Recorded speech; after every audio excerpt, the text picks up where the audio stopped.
E uma das coisas que eu escuto bastante rádio, e eu escuto o Reinaldo Azevedo, por exemplo, falar bastante que não tem nenhuma prova contra o Lula, cara.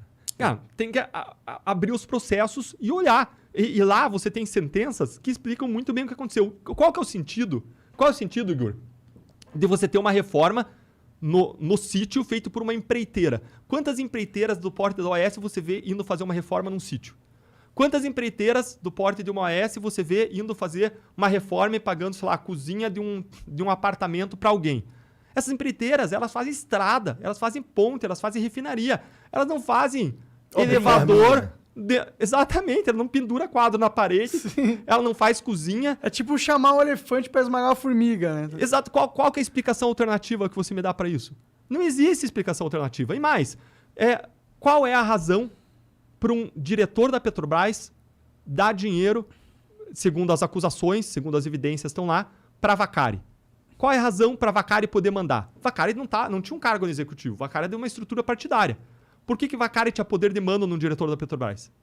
Cara, é 2 mais 2, cara. Então, quando você olha a realidade, você olha como funcionou e você olha onde foi parar o dinheiro, você precisa lembrar que o ex-presidente Lula ele foi condenado não por triplex, não por sítio apenas. Ele foi condenado por esquema de corrupção da Petrobras, envolvendo dezenas de milhões de reais. Não foi 1 milhão e pouco do triplex e 1 milhão e pouco do sítio. Foi muito mais que isso. Depois você vê ainda outro caso do Instituto Lula, mas que ainda estava pendente de julgamento. E agora tudo isso foi anulado pelo Supremo. As investigações vão ter que recomeçar do zero. Provavelmente vão dar em prescrição se chegarem em algum lugar. Agora, e eu preciso ressaltar sempre que eu falo sobre qualquer caso específico. Coisas não foram destruídas já e já era. Esse é o problema. Quando você anula, você não consegue reproduzir as provas. Por quê? Porque você não tem como refazer uma busca e apreensão feita 5 anos atrás para aprender as mesmas coisas. Não vão estar lá. Então essas provas vão pro ralo. Exatamente. Eles anularam, eles garantiram impunidade. Sim. Mas eles não inocentaram, né?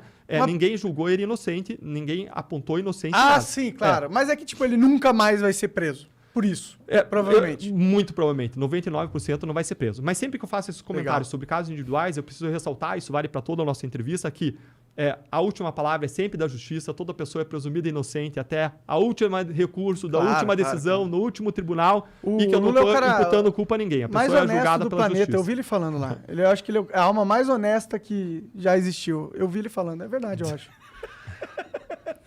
Então, são coisas escandalosas mesmo, o lance da Atibaia, do triplec, que nem ele fala. Mas eu entendo o argumento, se for do Reinaldo Azevedo, eu não acompanho tanto, mas tipo, se for argumento assim, as provas não são ultra fortes, não tem nenhum ligando o Lula exatamente com o esquema de propina. Tipo, não, exatamente, eu não vejo assim, eu vejo você ligando assim, ó, o Lula é um cara que foi beneficiado por empresas que estavam ligadas... Alguma ligação tinha, mas não tem ali um bagulho assim... Não tem, tipo, o Lula mandou trocar um dirigente da Petrobras por causa... E eu tenho uma gravação de alguém falando, com o Lula falando, é pra trocar o cara da Petrobras. Você não tem isso. Você não tem esse tipo de prova, entendeu? Tá, olha só. Eu vou falar de outro caso de corrupção para aí você entender isso um pouco melhor. Corrupto não passa recibo, a não ser que ele colabore. Claro. Corrupto não vai passar recibo. Então, tinha um caso de auditores fiscais.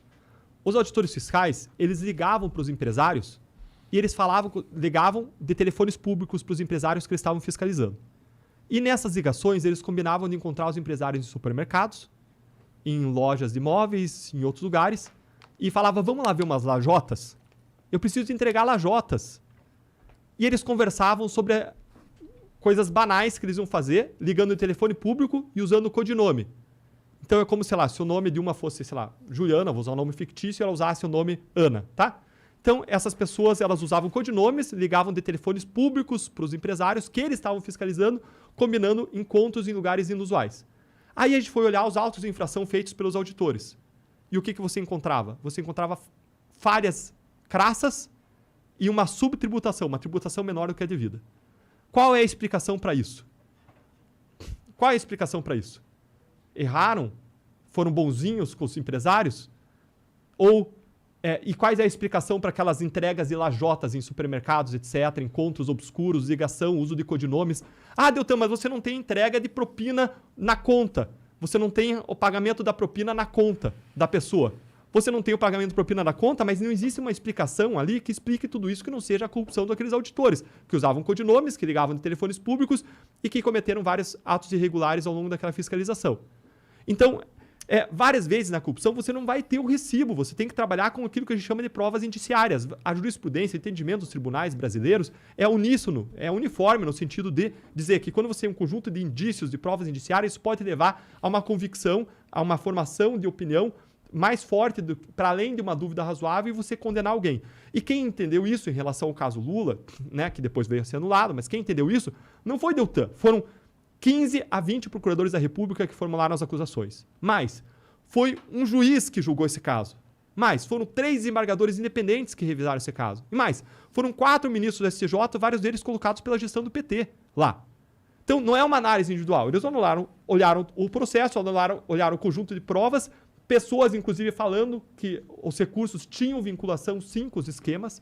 Então, existia essa ligação de delatores. Falando. Existia. Mas se essas pessoas não falassem, você apagaria o que aconteceu? Não apagaria. Não, agora, tinha pessoas falando. O meu argumento não é que eu acredito que o cara é inocente. O meu argumento é, tipo, eu acho que existem provas que seriam muito mais fortes do que a gente tem exatamente contra o Lula, entendeu? A gente tem provas, mas você não tem uma prova que coloque ele como cabeça da parada. Tem? Eu não sei. Se você entender como funcionava esse esquema... Mas é muito da quem conjuntura. colocava os diretores da Petrobras? É claro. Exatamente. Você precisa da conjuntura para você entender. Claro, e por isso que a gente explicou a conjuntura. Não, eu entendo. Mas... Quando você fala de lavagem de dinheiro, de crimes complexos como corrupção, não é simples. Não é simples. Você vê as lavagens de dinheiro feitas, gente, em nome do offshore, transações lá no exterior, de conta para conta. De um jeito que ia ficar muito difícil de pegar. Sim, exato. Mas, por exemplo, ninguém faz para ser pego. Então é complexo. Se tivesse uma conta do Lula na Suíça... Do Lula, seria, tipo... Mas é que aí ele tinha que ser muito burro. Teria que ser muito burro, é isso. Alguns tinham conta na Suíça. Eduardo Cunha tinha conta na Suíça, Sérgio Cabral tinha dinheiro no exterior. Mas a gente vê diferentes estilos de corrupção. Tem várias pessoas que talvez pensassem que a corrupção se justificava talvez por partido. E aí, só que o que a gente viu? Que essas pessoas, elas embolsaram a parte do dinheiro. Então, isso a gente constatou, acusou várias pessoas com base nessa visão. Mais uma vez, lembrando que ninguém é culpado até o julgamento do último recurso, todo mundo se presume inocente, a última palavra é da justiça, mas a gente fez várias acusações mostrando que pessoas que tinham o discurso de partido, de que a gente escuta, que o que legitimaria que o dinheiro ia para o projeto de poder, etc., na verdade, todo mundo acabava embolsando também o dinheiro. Todos os casos, a pessoa embolsava uma parte do dinheiro. Mas claro que tinha gente que podia buscar arrecadar o dinheiro só para si, tinha gente que podia prestigiar mais o dinheiro para o partido para financiar a campanha eleitoral e manter um projeto de poder. Quando se olha uma corrupção do tipo Paulo Maluf, né, que você tinha centenas de milhões de dólares e foi objeto de acusações por ter centenas de milhões de dólares no exterior, quando se olha Sérgio Cabral, que tinha mais de 100 milhões de dólares no exterior, é um tipo de perfil. Quando você olha uma pessoa que recebeu 1 milhão aqui, 1 milhão lá, né, uma reforma de apartamento aqui, uma reforma lá, e não especificamente uma pessoa qualquer, mas teve mais um caso nesse sentido, você tem um outro estilo, né? Outro estilo de corrupção. Não sei que tenha valor que a gente não encontrou, mas você tem um outro estilo. Agora, se justifica? Não se justifica. Sabe que eu estava conversando com uma pessoa um tempo atrás e a pessoa estava falando, Deltan, mas olha só, na política hoje tem a questão de que o cara lá que está decidindo, né, que tem a caneta para tomar decisões na política, num governo, o cara precisa ter um certo colchão, porque o cara vai ser processado pelo TCU, o cara, por mais que tente fazer a coisa certa, o cara vai acabar sendo responsabilizado. Então, o cara tem que ter uma colchão de liquidez no exterior. Ele estava falando especificamente do caso envolvendo um cara do PSDB, que foi processado lá em São Paulo. E o cara tentando justificar isso para mim. Aí eu fiquei pensando, como é que eu vou mostrar para esse cara que ele está errado, se ele está seguindo esse raciocínio? Sim. E o que eu falei para ele foi o seguinte, falei, olha... Então, o Deltan ele tomou um processo do Lula pedindo uma indenização, tomou um processo do Renan Calheiros por ter criticado e vai ter que pagar. Então, isso justificava o Deltan buscar receber propina de réus da Lava Jato? Justificaria isso? O cara, não, aí também não. Eu falei, claro que não. Claro que não. Agora você está querendo justificar um cara com base nesse tipo de raciocínio. Sim. Não faz sentido, claro. Não pode. Você não pode defender uma coisa dessas. Então, não importa se o cara estava desviando a maior parte do dinheiro para um projeto de poder ou para o bolso dele. Gente, é desvio de dinheiro público, afeta do mesmo modo. Eu estava vendo semana passada... É um cara que entendeu uma coisa, que ter amigo é muito melhor que ter dinheiro. Sendo bem franco, assim, ele recebeu vários valores ali de palestras que foram valores que a gente não apontou nenhuma ilegalidade naquelas palestras. O caso foi arquivado. Então, Sim, assim, ele tinha bastante todos dinheiro. Os presidentes dos Estados Unidos fazem a mesma coisa, né? Vamos ser sinceros. Isso, mas é legítimo. O cara tem visibilidade. Ele estava ganhando dinheiro em cima da visibilidade que ele tinha, levando a causa dele, as visões dele. Nada de errado nisso.